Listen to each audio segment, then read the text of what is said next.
Well, Dr. Holzberg, we're excited to have you here Excited to be here.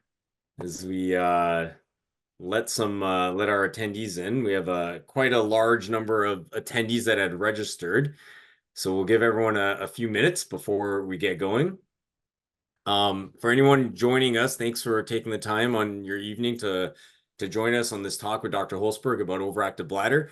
If you don't mind sharing where you're from in the chat box, city, province, state, country, that'd be great. It's something we love to see and where everyone is joining us from.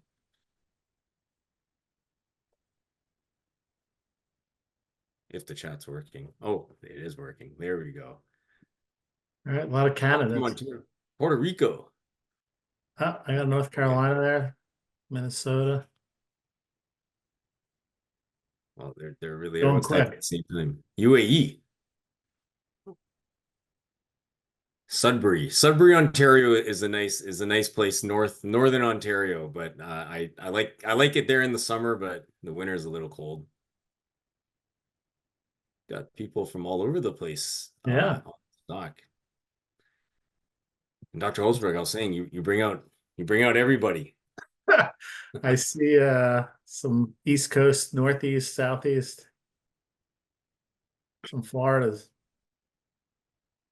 Yes, definitely. Yeah, Florida, Sault Ste. Marie, Toronto, California. So and everyone, Dr. Holzberg, you're based in New Jersey, right? Yep, I am based in Ocean City, New Jersey, the Jersey Shore, as we call it. We don't say beach, we say shore.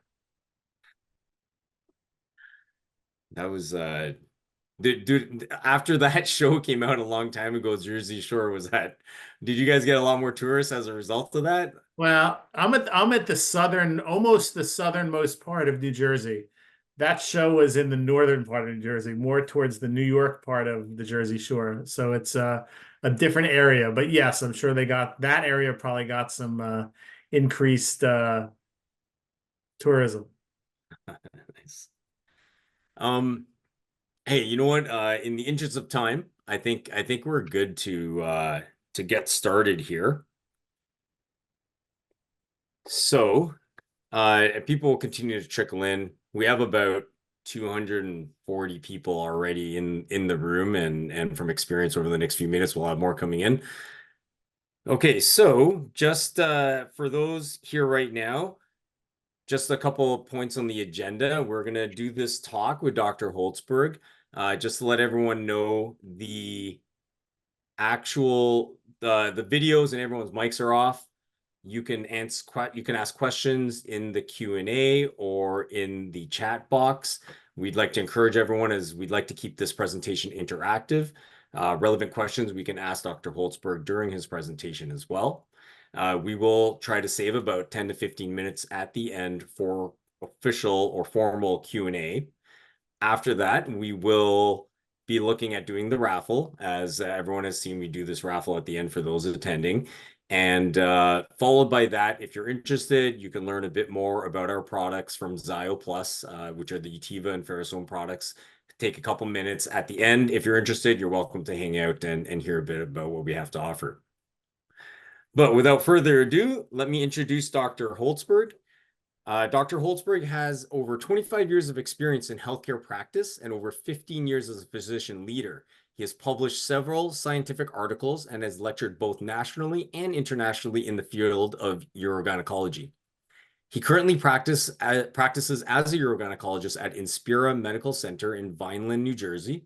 Prior to this, Dr. Holzberg served as the chair of OB-GYN at Rowan University School of Osteopathic Medicine.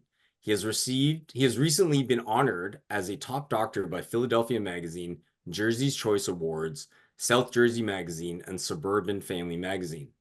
He practices patient-centric, empathetic care and strives to provide a compassionate, collaborative experience built on trust.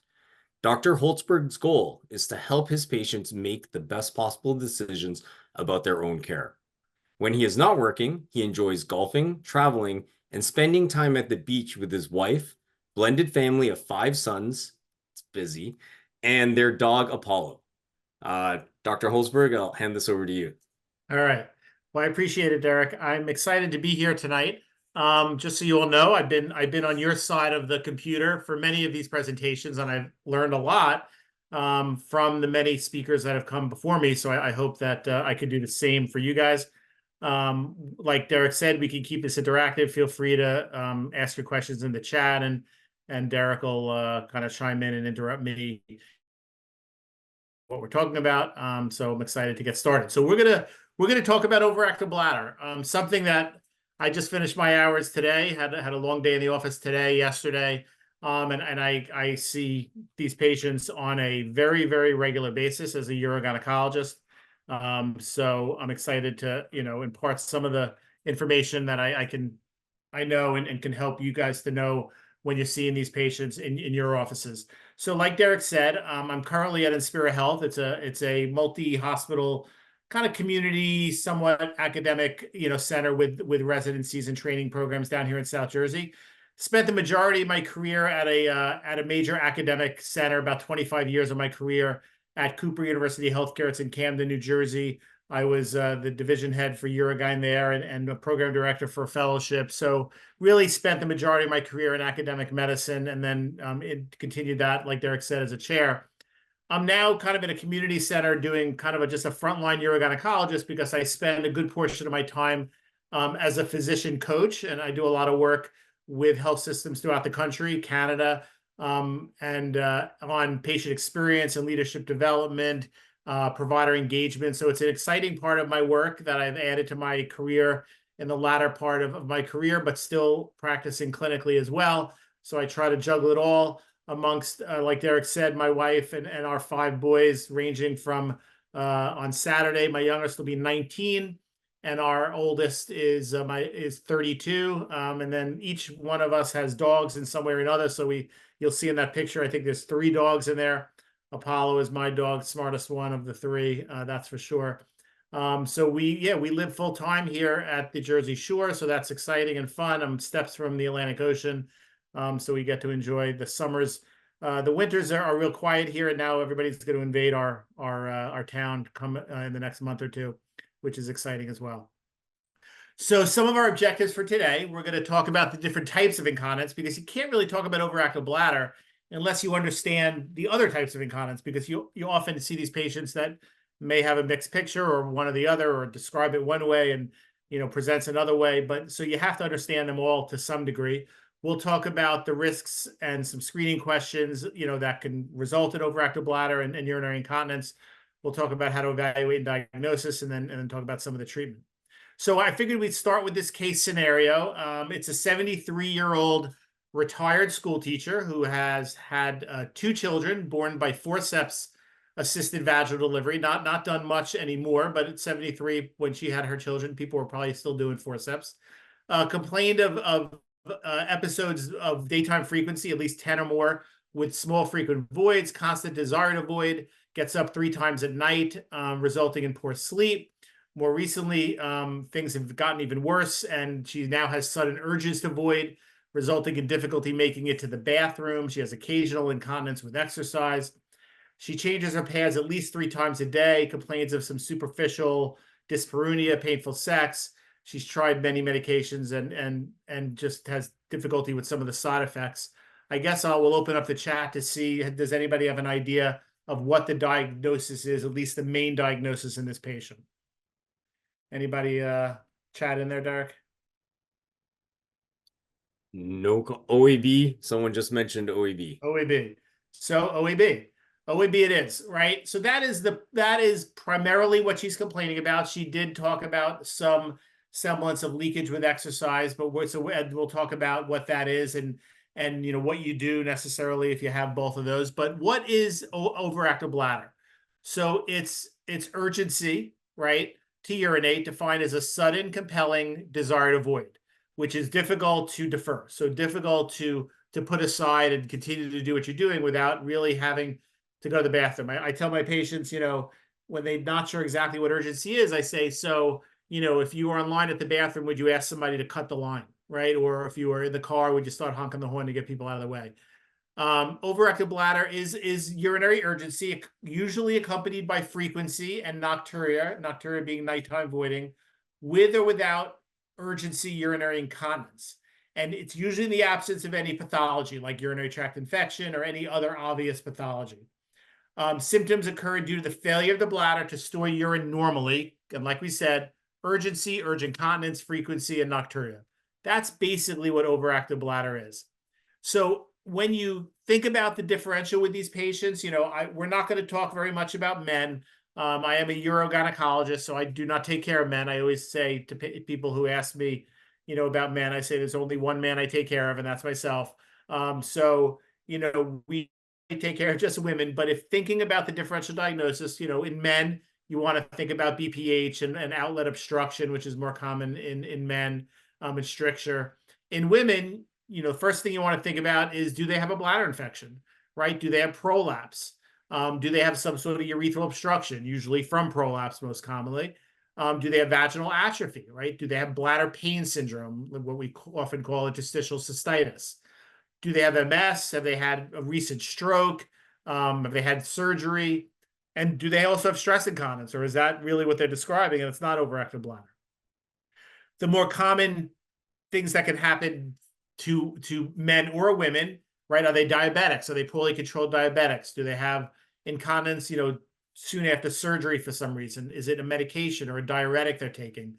Do they have a neurogenic bladder? Do they have cancer? Right? So these are the things we have to think about when somebody presents with the symptoms of frequency, urgency, urgent continence, nocturia. We can't just automatically jump to overactive bladder. We have to make sure, we're not either missing something that's pretty common, like a bladder infection, or some of the more rare problems, or do they have some of these problems that are on the screen here that are resulting in the overactive bladder? And sometimes it's a problem that can't be reversed, so you would just go ahead and treat the overactive bladder. But these are the things you have to think about when a patient presents with these symptoms. So to give you a little bit of a background in how it transpires as people age, this is from the EpiLUT study. So that's the epidemiology of lower urinary tract symptoms.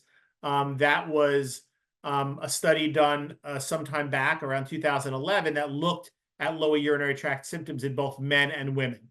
And one of the important, results of that study looked at between men and women who get overactive bladder more, right? So 1 in 3 adults greater than 40 years old report symptoms at least sometimes of overactive bladder.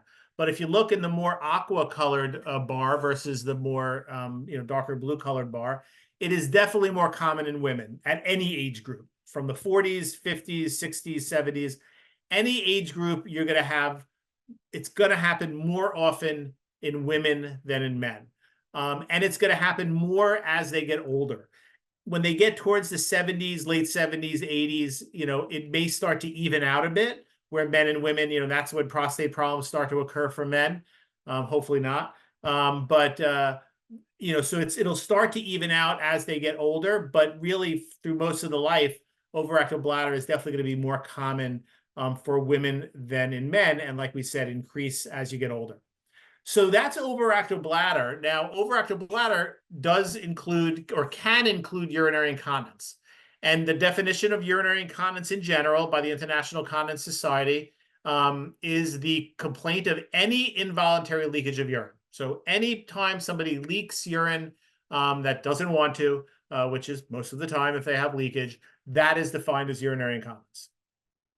So urge incontinence, which is mostly what we're talking about today, is you could call overactive bladder wet, right? You can be overactive bladder dry, which means you have the frequency, the urgency, maybe the nocturia, but not the incontinence, not the urge incontinence. So we sometimes categorize that as overactive bladder dry.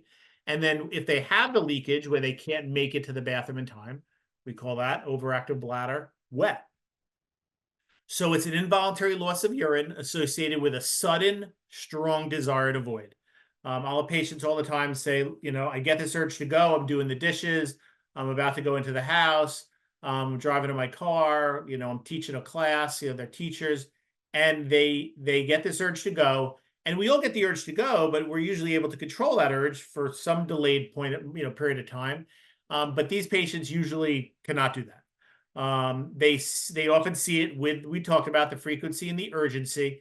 Now, frequency, we used to, back in the day, describe a number. We'd say, well, greater than 8 times a day is frequency. But really what I tell patients is, when they say to me, well, what's considered frequency? I said, whatever is not normal for you, right? If you feel something has changed, if you've gone from 4 times a day to 8 times a day, if you always have gone 8 times a day, now you're going 12 times a day, it's just whatever's atypical for that patient. So don't focus too much on a number of times they're going.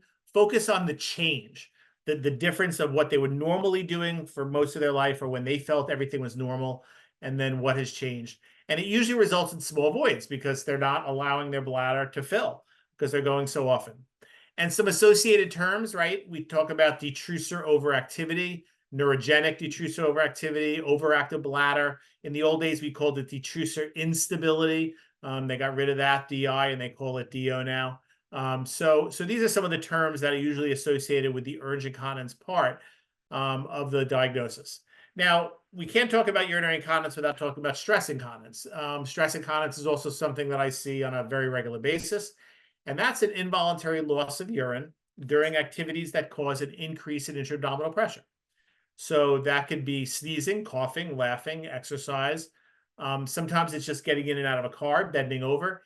Anything that increases the intra-abdominal pressure that results in a leakage of urine is called stress incontinence. You should have some familiarity between these two, because I'll see patients quite often that walk in my office and then sit down and say, oh yeah, I leak with coughing and sneezing. My doctor gave me, whatever, oxybutynin, and it's no better. And I'm like, well, that's not surprising because, those medications are not meant to treat stress urinary incontinence. So it's important to distinguish the two, because you're probably going to waste some time treating these patients with overactive bladder if they primarily and almost solely are complaining about stress urinary incontinence. So let's talk about some of the prevalence and the social impacts and the epidemiology of urinary incontinence. Like we talked about, urinary incontinence in general affects twice as many women than men. That's why I became a urogynecologist, because I wanted to take care of the majority. In women, the prevalence of urinary incontinence is relatively low early in life, peaks around the time of menopause, and then raises steadily between 60 and 80 years old. And that kind of makes sense, right? It does start to rear its head after childbearing. We can see patients, mostly that's the stress incontinence patients in their 30s and 40s, but the overactive bladder part usually happens a little bit later. And it's a huge cost, I always say when I go to the local, Target here and department stores and see, aisles filled with pads and pull-ups and undergarments and Depends and all of these things that women are purchasing because of leaking, I say, boy, I don't need to do any marketing. I could just plop my cards right here in this aisle and probably, be able to have patients all I want. I'm not sure that those stores would be happy I did that, but it is a huge cost. Average cost at least $750 annually managing their incontinence, and that's pads, protection, laundry, but it could be even more, up to $1,000 more a year per person, and other costs can include those medications, which certainly here in the US can get quite expensive. Office-based procedures, pelvic floor therapy, all the copays and the deductibles and surgery and everything that comes along with trying to treat this problem. It's a huge financial burden to patients that I see every single day. So it is a major problem.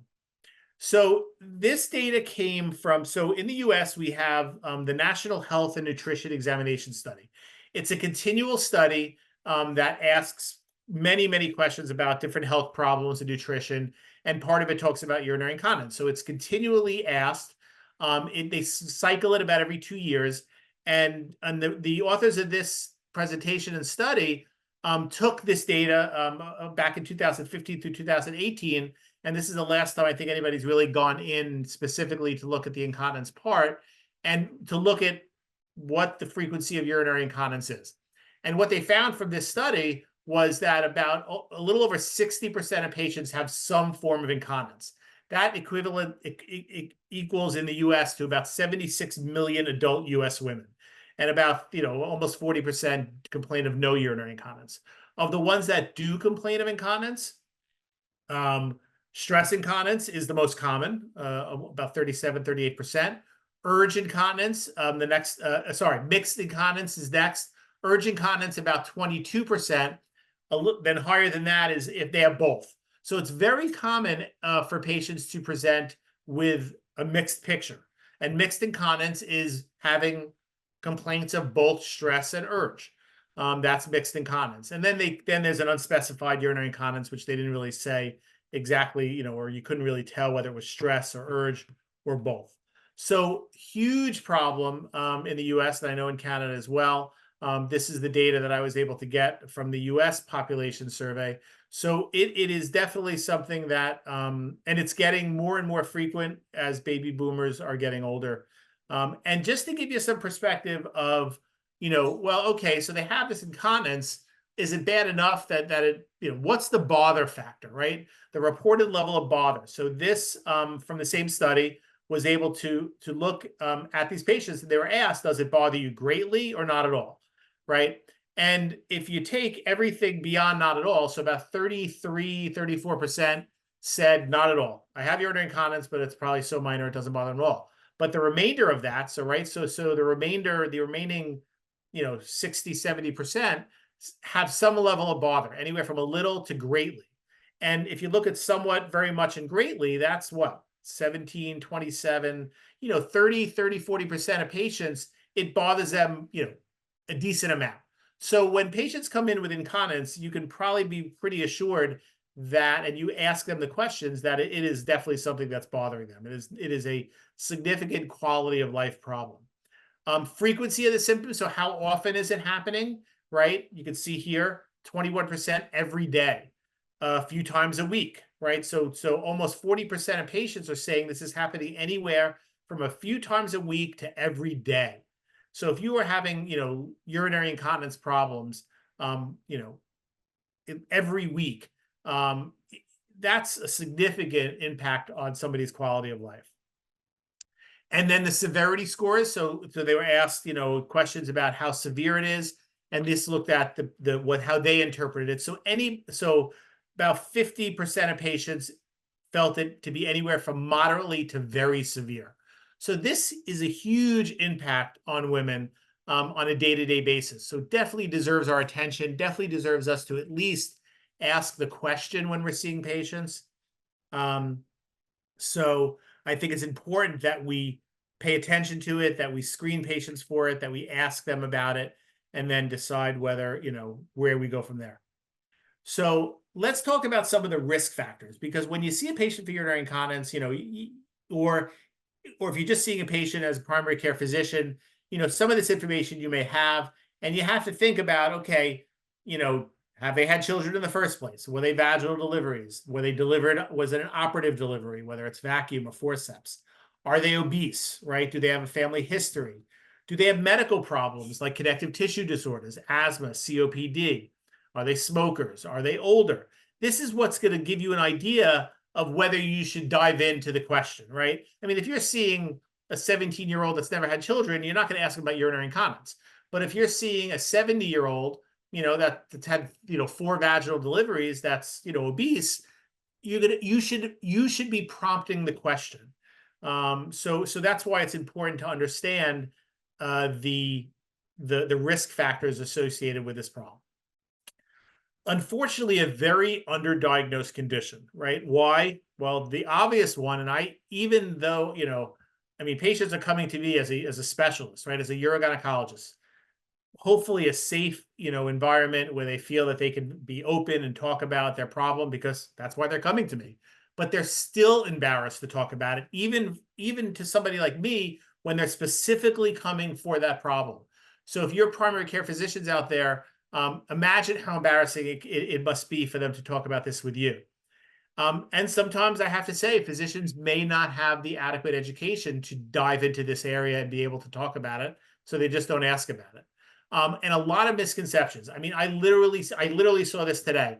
I had a patient that said to me, well, isn't this just part of getting older? Isn't this normal part of getting older? I get that statement on a regular basis. And I say to them, well, it is more common as you get older, but it's not normal, right? I mean, I don't want to normalize urinary leakage or overactive bladder. But what I say to them is, yes, is it more common as you get older? But that doesn't mean you have to live with it, right? It doesn't mean we can't improve it. So it's important to dispel patients from, having the thought of, well, this is just a normal part of aging. I had babies, my mother had this problem, my grandmother had this problem. I'm just going to have this problem, right? It doesn't mean yes, they may have that problem as a result of all of what I just said, but it doesn't mean they have to live with it. And then they may be unaware of effective strategies. That could be anything from a more natural product that's not even a medication per se to surgery. But all they think of is, well, I don't want surgery, and they just don't come because they don't realize there's sometimes some very simple improvements that may not even involve medication, may involve more of a natural product, or it may be dietary or behavioral or lifestyle changes. So they just think, oh, well, the only thing they can do to help me is do surgery. And that's just not the case. So unfortunately, very underdiagnosed condition. So, what are some of the things that patients do that, as a result of having this problem, how do they cope with it?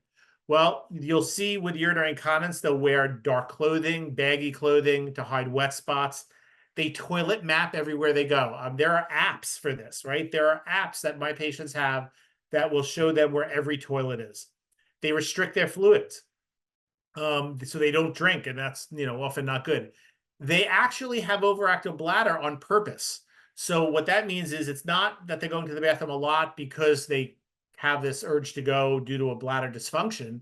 They actually are going more frequently because that's the way they keep themselves from leakage. So they give themselves their own overactive bladder, right? They urinate on a schedule, and that's pretty much what that is. They may use over-the-counter medications. They use the absorbent products.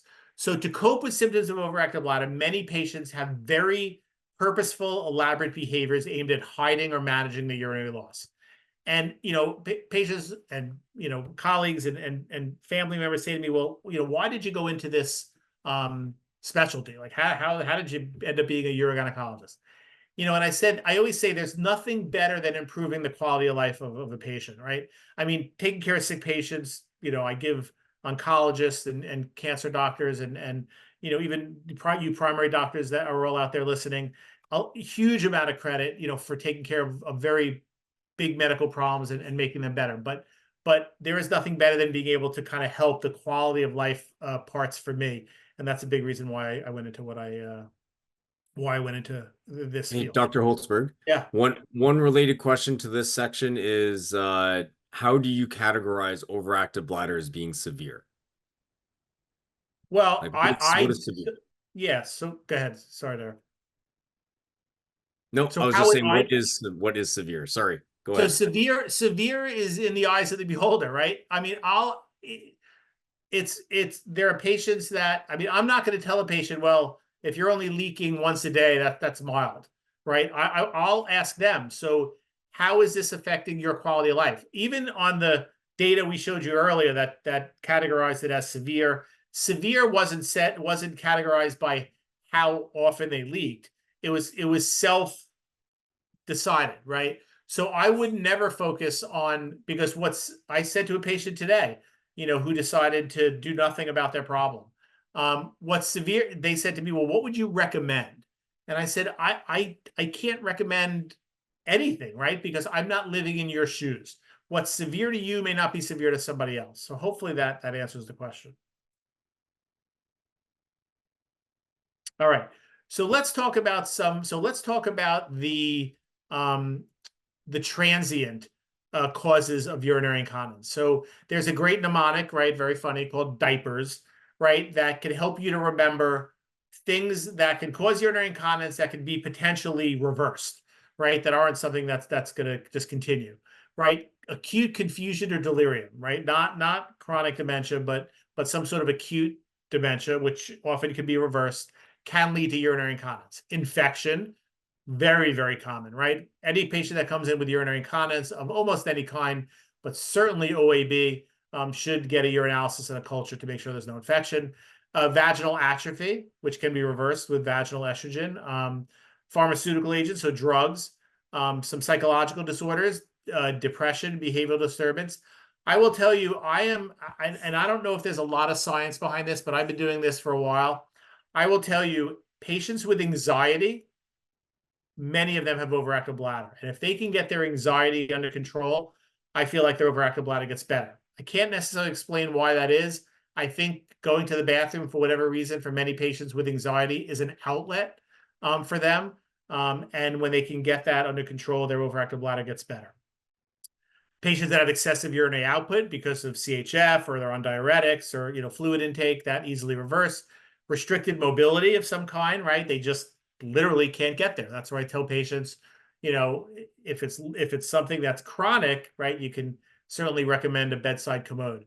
If it's something that is reversible, right, that's just a limited amount of time. They got a knee replacement, they broke their leg, whatever it is. And stool impaction, right? Constipation could lead. So these are transient, kind of reversible causes for urinary incontinence. And then we have, let's talk about the drugs. So ACE inhibitors, alcohol, alpha adrenergic antagonists, caffeine, calcium channel blockers, loop diuretics, opioids, benzos, and sympatholytics. These are some of the drugs, and there are many more that can lead to urinary incontinence. So I always peruse the patient's medical list, see if, and I'm not an expert in pharmaceutical management, but I will look to say, so, if they're coming to me and saying, this is a relatively new problem, just started in the last month or two, I will say, in order to prompt me to look at the medication list, so have you started any new medications over the last couple of months? If they say yes, I will ask what ones they are. So then that kind of helps me to zone in as to whether medication is maybe the cause for their new onset urinary incontinence or overactive bladder. So let's talk about some of the non-transient causes for urinary incontinence. Stress incontinence, urge incontinence, mixed incontinence, right? These are, and then continuous incontinence, that's usually from fistula, or overflow, which is usually from retention. These are types of leakage that aren't reversible, right? They are, in a sense that you could treat them, but they're not something that's being caused by something that's easily reversible. So let's talk about some screening questions that you could ask, right? I know a lot of you are primary care providers out there, and you have a lot to take care of. So let's talk about some, you can just ask a simple question. So is going to the bathroom too often or urgently a problem for you? Are you bothered or concerned about your bladder control? Do you have sudden urges to urinate right away? Do you leak? How many times a day do you urinate? These are just, you could pick two of these to just put in your everyday kind of, history for the patient, so that at least you can identify whether I can't tell you how appreciative patients will be that you bring it up, as opposed to waiting for them to bring it up. Like we said earlier, embarrassing problem. They don't want to talk about it because they literally are embarrassed to talk about it. But if you open the door for them, let them know that they're in a safe space, and ask them one or two of these questions, it will prompt a conversation that you don't have to spend 20 minutes on, but that you could spend some time on and talk to them about it. So you do that history. Thinking about the history, I could probably diagnose most types of incontinence, whether it's urge or stress, just by the history, right? Patients that have frequency, stress incontinent patients usually are not going to have frequency of urination, right? Urge incontinence will. Urgency, urge incontinence, overactive bladder, nocturia, the same. Small squirts of urine, more likely stress incontinence. Large urine losses, urge incontinence. So if they tell you, I have frequency, I have urgency, I'm getting up at night, yeah, it's overactive bladder in all likelihood. If they say, oh, I don't really have much of that, but yeah, I have little squirts of urine that come out when I get out of the car, when I bend over, when I cough, stress incontinence, right? You're going to do your physical. You want to, see if they have any prolapse, look for vaginal atrophy, and then do a urinalysis. You can add a voiding diary to it. We can get more invasive with urodynamic testing. Certainly is something that the specialist is going to do, more likely the urologist or the urogynecologist, if they feel that it's more complex and they need to differentiate or look for something more specific. Remember, we talked about the detrusor overactivity earlier. So detrusor overactivity is a bladder contraction that's occurring, an uninhibited bladder contraction, not during urination, but happening all of a sudden. DO, or detrusor overactivity, cannot be diagnosed based on history. Has to be diagnosed based on urodynamics. So urodynamics is the only way that you can diagnose that. And what you're going to see on urodynamics, so you guys know, is that you're going to see the bladder contraction go up. You're going to see their bladder contracting without an abdominal contraction, and that's going to tell us that they have DO. But it has to be a diagnosis based on urodynamics. So that goes through kind of the history of it, the epidemiology, the frequency of it, how it's going to affect their daily life. And that's all very important parts of understanding overactive bladder and urinary incontinence. Let's start diving into the treatment, right, of overactive bladder urge incontinence. So one thing we always say, first of all, before I even dive into these therapies, is we say nothing, right? Patients should always be offered no therapy, because this, again, is a quality of life problem. If they don't want the therapy, they don't have to have the therapy, right? It's got to be their decision. But if they decide they want to do something about the problem, and often by the time they get to me, they do want to do it, but not always, we start talking about physical therapy. So behavioral therapy, doing their own Kegels, going to an actual physical therapist. I say to patients who say, well, can't I just do this at home? Well, maybe, and we have to assess whether you're doing these contractions, these Kegel exercises adequately. But it's like going to the gym, right? If we just go to the gym for the first time and kind of come on and off machines and we don't really know what we're doing, it's usually not the best way to go about it. We usually want to do a trainer for the first few times, so we get on a nice treatment plan. That's how I equate to them why going to a physical therapist is important. They're going to do biofeedback. They're going to talk about relaxation techniques, electrical stimulation. So that's the physical therapy side. We're going to talk about diet. We're going to talk about medications. We're going to talk about some supplements, and then we're going to talk about a little bit about the more advanced therapies, neuromodulation, PTNS, Botox, things like that. So one of the first things I talk about with any patient that has overactive bladder, whether it's frequency, urgency, and or urge incontinence, nocturia, is what are you eating and drinking, right? I know it may seem obvious to all of you, but it is not obvious to all of your patients. Caffeine, caffeine, caffeine. I have patients that literally walk in my office with like an energy drink or, a giant, thing of coffee from a, we have something here called Wawa or 7-Elevens. They're like convenience stores. So, and they say, oh, I'm going to the bathroom all the time. And I can't help myself from laughing because they're literally doing it to themselves. So you have to talk to them about caffeine. Just carbonated beverages can cause overactive bladder. Alcohol, milk is acidic. Spicy foods, acid. Tomato-based foods, acid. Citrus and juices, acid. Chocolate, why chocolate? Caffeine. Artificial sweeteners. So these are the most common things. I run down this list every day with patients and say, look, I'm not saying it's going to eliminate your problem, but it will certainly improve it. And it may improve it to the point where you're happy. And lo and behold, I have patients that will come back to me, a month, 2 months, 3 months later after making changes to their diet, and they're flabbergasted. They're like, I can't even believe how much better I am by changing to decaf or not eating the pasta with sauce all the time. So important part of treating patients for overactive bladder. So before we dive into the next step beyond physical therapy, behavioral changes, diet, which we've gone over, so physical therapy, diet, let's make sure we understand normal bladder function. So there's a filling or storage phase, and then there's an emptying phase. And the reason why this is important is because the next step is going to be to consider medication, and understanding these two phases is part of understanding how these medications work. So when the bladder fills, it should be under low pressure. It should just be relaxing, allowing the bladder to fill. The detrusor muscle is relaxed. The urethra is contracted.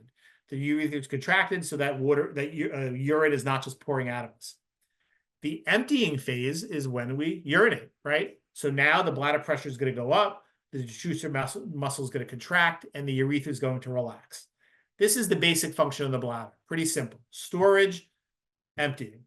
During storage, the bladder muscles are relaxed. During emptying, it's contracting. During filling, the urethra is contracting. During emptying, the urethra is relaxing. That's the basic function of the bladder. two main drugs that we have at our disposal to treat overactive bladder, decreased overactivity, urge incontinence. The muscarinic receptors, the M3 receptor, anticholinergics, right? Activating the muscarinic receptors, contracting the bladder, the juicer muscle. That's what anticholinergics are focused on, those M3 receptors that are primarily in the bladder. And then the beta-3 receptors. The beta-3 receptors also in the bladder are what activate the beta-3 adrenergic receptors that relax the bladder detrusor muscle to increase its capacity. These are the two receptors that naturally live in the bladder that are what the drugs that we have at our disposal, anticholinergics and beta-mimetics, are focused on. So let's talk about those medications a little bit. So we have the anticholinergics, so the antimuscarinics, the ones that have been around for a long time that have generic forms to them: oxybutynin, tolterodine, sulfanescin, trospium, darafenecin. The problem is those M3 receptors do not only live in the bladder. They live in other areas of the body. That's why we get the common side effects. That's why we get the dry mouth, the constipation. And it's usually contraindicated. It has some contraindications, and we have to be careful in patients over 70. And we're going to talk about that. The beta agonists, only two on the market right now, mirabegron and vibegron, right, known as Myrbetriq and Gemtesa.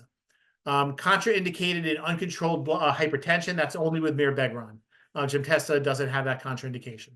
So very busy slide. I just want you to know that there is a consensus that all came to about using anticholinergics in older patients, right? There's been a lot of new data out there coming out showing the central effects of these anticholinergics.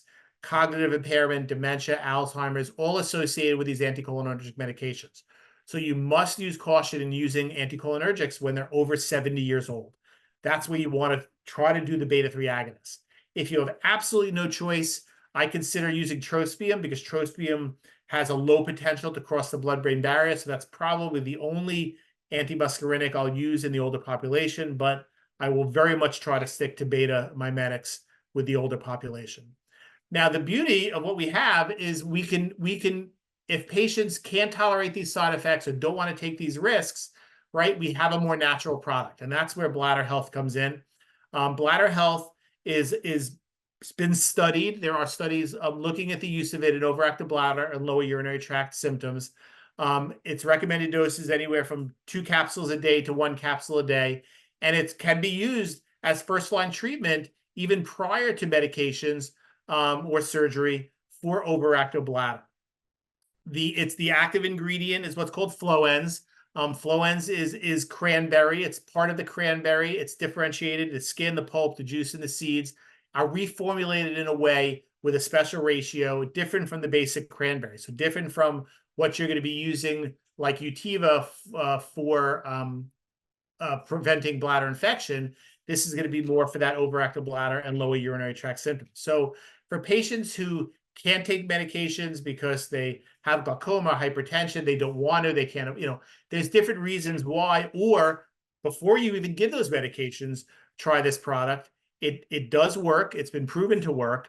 The belief is that the ingredients have somewhat of an anti-inflammatory effect on the bladder that kind of probably creates some of that irritation with overactive bladder. It showed a 57% reduction of urgency episodes, 40% reduction in the perception of the bladder being full, reduces daily urination, and really has very little in the way of side effects. So something I would definitely put into your tool belt in the treatment of overactive bladder. When you get to the more advanced part, which is something that I would do when all of this has failed or the patient really can't take these meds or can't for whatever reason, then we talk about sacral neuromodulation. A couple of companies here in the US, Interstim and Axonics, Medtronic and Axonics are companies that do sacral nerve modulation, which I do on a pretty regular basis for resistant OAB. There's a lot of PTNS, which is tibial nerve stimulation. It's becoming a very crowded market, and a lot of newer techniques are coming about.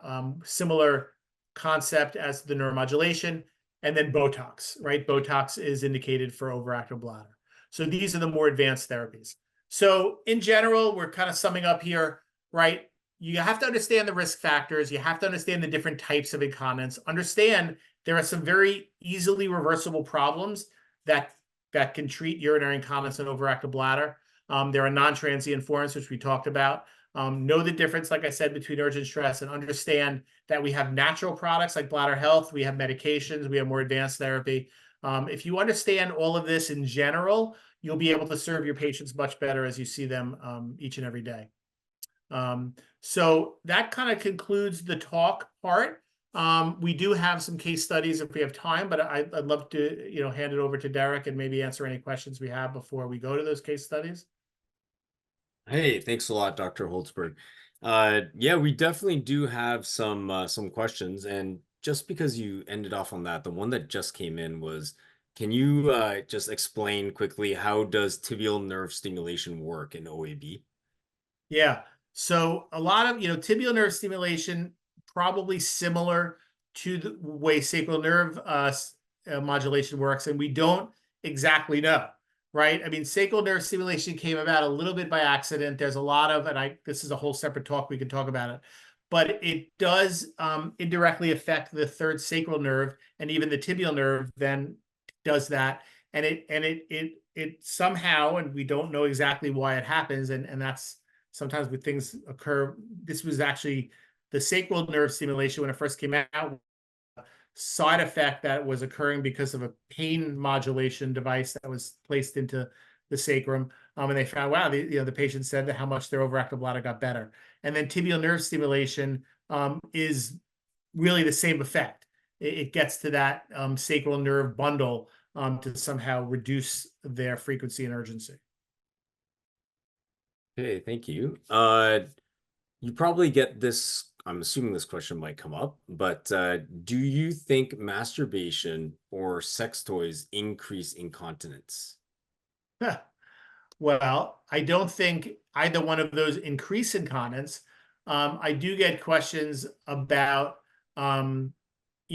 when a woman is female ejaculation, right, during whether it be self-stimulation or orgasm, that results in what can be interpreted as ejaculation for females. Is that urine? Is that stress incontinence? I think it's still out there a bit. I think a lot of times it is urine that they're having. So if that's kind of where that question was leading towards, I don't think any of those acts lead to more incontinence, but maybe when they reach orgasm and they have some sort of ejaculatory episode for women, and it's debatable whether women can have that, whether it's urine or an actual female ejaculation. So I think that's what that question was asking. Hopefully that answered, but not those specific acts do not cause the incontinence. It's just a result of it. Is there an association between IBS and OEB? So between, I guess, is the question Irritable bowel syndrome? Irritable bowel, yeah. So you always have to be careful. It's inflammatory, irritable. Well, I will tell you, it depends. I didn't dive into the painful bladder syndrome part of overactive bladder, right? Interstitial cystitis. I will tell you, IC patients, which is interstitial cystitis or bladder pain syndrome, they often have overactive bladder, right? I mean, that is part of interstitial cystitis. And I think irritable bowel may be an autoimmune problem as well. I mean, you will see these patients bundled together. I see irritable bowel, all kinds of autoimmune problems that patients kind of have as multiple different issues. I think you see them bundled together. I'm not sure there's a connection between the two, other than perhaps are they autoimmune issues. Okay, thank you. How would you treat OAB and interstitial cystitis to alleviate symptoms of both conditions? Well, I always tell my IC patients, look, we're going to treat your symptoms, right? So in an IC patient, their primary complaint may be the frequency of the urgency, and the pain is not their bigger issue. In that case, we're going to do the same. We're going to treat it the same way we treat OAB: diet, physical therapy. We may give them bladder health. We may give them medications. If pain is their main complaint, then we have to gear sometimes their towards pain. So they may, you may have to talk about amitriptyline or Neurontin or some sort of pain modulator. So it depends what their main symptom is. But if the overactive part of IC is their main symptom, I'm going to treat it just like I treat overactive bladder. Okay. You mentioned something about the LEVA system earlier. Can you, did you? There's a question about a LEVA system, but I'm not sure if I I'm saw not that. sure what that is. Okay, we'll skip that for now. Do you have any experience with this chair therapy, which I believe is a radio frequency thing for incontinence? And what's your Yeah, opinion? yeah, I don't have personal experience with it. It was something that came about. It's like kind of a similar to, um, I guess it's similar to biofeedback, right? I think it produces like a bladder contraction when they're sitting on it. It was something that was definitely more popular, I would say many years ago, at least here in the US. I have not heard of them being around much anymore. I think a lot of the data that came out showed that it wasn't hugely beneficial, but I don't have any personal experience with it. I mean, neither personal, either using it or prescribing it. Okay. Um, Okay, there's one from nurse practitioners. So, as nurse practitioners, we encounter many women with recurrent UTIs, postmenopausal vaginal atrophy, organ prolapse, and organ prolapse. How would you help us establish a clear treatment plan without harsh physical interventions? Well, so I mean that encompasses a lot of what we do every day. So go back there for a second. So there was the prolapse part of it, and what was then it was the vaginal Recurrent, atrophy and yeah, recurrent UTIs, or UTIs. atrophy, and organ prolapse as their patient population is a lot of Yeah, aging older I women. think first of all, recurrent UTIs, I don't think are due to pelvic organ prolapse. Let's distinguish those two. I don't necessarily think. I always tell patients that, and I understand why you're asking the question because I get patients all the time that come to me and say, "Well, my doctor sent me here because I'm having recurrent UTIs and I have a drop bladder," and they associate, well, if I fix the drop bladder, I will fix the recurrent UTIs, and I tell patients that is likely not the case. Now, I mean, as I know Derek will say, he's had many speakers on recurrent UTIs, and vaginal atrophy is definitely one of the causes for recurrent UTIs. So vaginal estrogen is an important part of that treatment plan. Um, Cranberry, Utiva cranberry is certainly what I use, very, very often on a very regular basis. The Utiva with packs for UTI prevention, and then increasing water intake. So diluting the urine, vaginal estrogen, and cranberry with packs is really my mainstay for prevention of recurrent UTIs. We try to avoid giving antibiotics on a daily basis or prophylaxis. And fixing prolapse, separate problem. I mean, certainly can, if you don't want any significant intervention for the prolapse, then you offer them a pessary, physical therapy, or the more conservative measures other than surgery. I hope that answers the question. Thanks, Dr. Holzberg. Can we touch on Botox? Sorry, there was a couple questions on this. When is it indicated? Is it only for people with OAB and incontinence, or can it be used for anyone with just OAB? And the second part is how often does Botox cause the inability to void? Yeah. So if I'm correct, I think actually Botox is only indicated for OAB. It's technically not indicated for urgent incontinence. I think it doesn't have that indication. It only has the indication for OAB. And very, very few patients will end up having the inability to urinate. So it's different for different providers where it's in their treatment plan. Some will do neuromodulation first. Some will do Botox first before they do neuromodulation. Remember, Botox doesn't last forever, so patients usually at least every 6 months or so have to be re-injected versus sacral neuromodulation. If it works, is done more or less one time, and batteries now can last. Back in the day, we had to replace batteries every 3 to 5 years. Now batteries can last 15 years or more. They're rechargeable or not rechargeable and lasting quite a long time. So we don't have to really go back and replace batteries like we used to. So I think that answers the question. I think it's primarily indicated for overactive bladder. I don't, but of course, urgent incontinence coming along with it is going to get better as a result. Okay. Uh, there's a specific question here about kidney transplant and how OEB, is there any relation to having an OEB after a kidney transplant? Well, I am not a urologist, so I don't have experience, and I don't have experience in taking care of patients that have overactive bladder after having a kidney transplant. So I will unfortunately defer not to answer that question because I just don't have that experience. Back to the prolapse side, can rectal prolapse cause OEB? So rectal prolapse, right? Differentiating rectal prolapse from a rectocele. Um, I mean, I don't know if there's any known direct correlation between a rectal prolapse with overactive bladder. Constipation can contribute to, so if they're having constipation as a result of that rectal prolapse, certainly, there might be some overactive bladder symptoms that happen as a result. So it's possible, but I'm unaware of a direct correlation. Okay. There's a bunch. I'm just trying to pick the most relevant ones here. Yeah. Is there any association between transitional cell carcinoma of bladder with OEB? I'm not sure if I got that. Yeah, Trans. transitional cell carcinoma.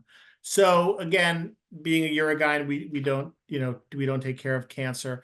But I will tell you, yes, absolutely. I mean, if a patient has bladder cancer, they're definitely, I mean, that's why we have to differentiate in the differential diagnosis. We talked about cancer. So if a patient comes in with, new onset frequency and urgency, not something they've had for 3 years, but something new in the last couple of months, they have microscopic hematuria on UA. So the UA shows blood, red blood cells, but no, no infection. That warrants, definitely in the older population, warrants a workup, which would include cystoscopy and renal imaging. So for sure, that needs to be ruled out. Now, not in everybody, and if they have a normal UA, no blood, no nothing, and they have OEB, you don't have to do a cystoscopy to rule out carcinoma. But if they if they have known, carcinoma of the bladder, then certainly overactive bladder. It's the bladder is going to be inflamed, and there's going to be, a tumor in there of some kind. It definitely can cause overactive bladder. Okay. Uh, we'll probably wrap it up in three more questions here, okay, Dr. Sure. Holzberg? You mentioned stress treatment is different. What is suitable for treatment of stress incontinence? Yeah, so I always tell patients, certainly the ones that we didn't really touch on how you would treat the mixed incontinence patients. So I'll take this opportunity to talk a little bit about that. So patients that say, yeah, I leak urine when I cough and sneeze, but I also have urgency and can't make it to the bathroom. I go through the treatment plans like we talked about with overactive bladder, and then we'll go through the treatment plan of stress incontinence. So the only overlapping treatments for the most part for both of those problems would be physical therapy. So I offer physical therapy as a treatment option for stress incontinence. There are intravaginal devices, so pessaries with knobs can often sometimes help stress incontinent patients. There's a product sold here in the US. I think, I'm not sure if it's sold in Canada or not, called Impressa. Impressa is basically a tampon that's sold, but under the title of treating stress incontinence. So that's an intravaginal device, and then there's sling, right? There's a midurethral sling, and midurethral slings, are the surgery that is indicated for stress urinary incontinence. Okay. Thanks for touching on that. Um, what causes bladder spasms? What is contraindicated when someone has spasms? Well, I mean, what causes bladder spasms? I mean, we don't know, right? So bladder spasms would be detrusor overactivity, right? Diagnosed by urodynamics. It's an uninhibited detrusor contraction. What causes it? I would say in greater than 50% of women, for sure, we don't know, right? It's usually, unknown. But what can cause it could be a lot of, stroke, MS, a lot of the Parkinson's, a lot of the neurological problems affect those receptors and cause those bladder contractions.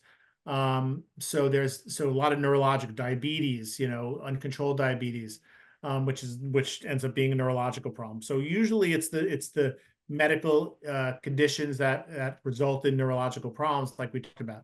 What was the second part of that question, Derek? What is contraindicated when Yeah, someone I'm not has sure. spasms? I I'm guess not I'm curious. sure what that means. Okay. Hey, we'll move to the last question here, which I think is a fairly common question that comes up. It's all about your thoughts. When this one, your thoughts on vaginal estrus cream for incontinence treatment. Well, I mean, for incontinence itself, I mean, I am a huge user of vaginal estrogen cream. Am I getting, if somebody says I have, incontinence because I can't make it to the bathroom, here's vaginal estrogen cream to treat that? Probably not. But if they have atrophy, it's going to help, overall make them feel better, make them feel less irritated. And will it directly improve the incontinence? I don't think there's any evidence to show it directly improves the incontinence, but I think as a general treatment for a patient that has urinary incontinence, overactive bladder, that has symptomatic vaginal atrophy with dryness or irritation, even if it's from the leakage of urine, they have skin, problems as a result of it, or vaginal irritation from the leakage, vaginal estrogen can only be a help. Great. Hey, Dr. Holzberg, want to thank you very much for your time. That brings us to our hour. So out of respect for time, we'll close off here and just want to again appreciate everyone who stayed on to listen to the whole talk here. And if you want to hang on, we will do the raffle shortly as well. Dr. Holzberg, thank you again. All right. Thank you, everybody. I hope everybody enjoyed the talk. I hope they get something out of this to bring back to their practices. And I appreciate everybody's time in the evening, taking away from their families, I'm sure. Hope everybody has a great night. And Derek, good to see you. And thanks, everybody. Thanks, Dr. Holzberg.